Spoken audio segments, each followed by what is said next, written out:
ನಮ್ಮ ಮಾತು ಮಾಯಪಡಲಿ. ನಿನ್ನ ಸಿಟ್ಟಿನಿಂದ ನನ್ನ ಶರೀರದಲ್ಲಿ ಸ್ವಸ್ಥತೆಯೇ ತಪ್ಪಿ ಹೋಗಿದೆ.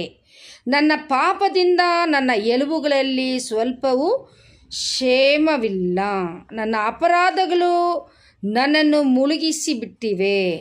ಅವು ಹೊರಲಾರದಷ್ಟು ಭಾರವಾದ ಹೊರೆಯಂತೆ ನನ್ನನ್ನು ಅದುಮಿಬಿಟ್ಟಿದೆ. ದೇವ್ರ ನಮ್ಮ ಮಹಿಮೆ ಪಡಲಿ. ಈ ವೇಳೆಯಲ್ಲಿ ನಮ್ಮ ಪಾಪದಿಂದನೇ ನಮಗೆ ಆತನನ್ನು ದೇವ್ರನ್ನ ಸಿಟ್ಟಿಗೆರಿಸಿದಾಗ ದೇವ್ರ ಕೈ ಬಿಡಲ್ಪಟ್ಟಾಗ ನಾವು ಎಲ್ಲೇ ಹೋದನ್ನು ಅದು ಟ್ರೀಟ್ಮೆಂಟ್ ಸಿಗೋದಿಲ್ಲ. ಅದಕ್ಕೆ ದೇವ್ರ ಪಾದದಲ್ಲಿ ಒಂದೇ ಒಂದು ದಿಕ್ಕು ಅಂದರೆ ಆತನ ಪಾದನ ಗಟ್ಟಿಯಾಗಿ ನಾವು ಇಟ್ಕೊಂಡು, ಅಪ್ಪ ನನ್ನ ಕ್ಷಮಿಸು, ನನ್ನ ಮೇಲೆ ಕೃಪೆಯಾಗಿರು, ನನ್ನ ಪಾಪಗಳನ್ನು ಕ್ಷಮಿಸು ಅಂದಾಗ ಕರ್ತನ ಖಂಡಿತವಾಗಿ ನಮ್ಮ ಪಾಪಗಳನ್ನು ಕ್ಷಮಿಸಿ ಆ ಅನಾರೋಗ್ಯದಿಂದ ಬಿಡುಗಡೆ ಕೊಡ್ತಾರೆ. ಸ್ವಲ್ಪ ಜನಕ್ಕೆ ಆ ಕಣ್ಗಳು ಕಟ್ಬಿಟ್ಟಿರ್ತದೆ, ನಾವು ಎಷ್ಟೇ ಇಲ್ದ್ರೂ ಕಿವಿಯಲ್ಲಿ ಅವ್ರಿಗೆ ಬೀಳ್ಸ್ಕೊಳೋದಿಲ್ಲ. ಈ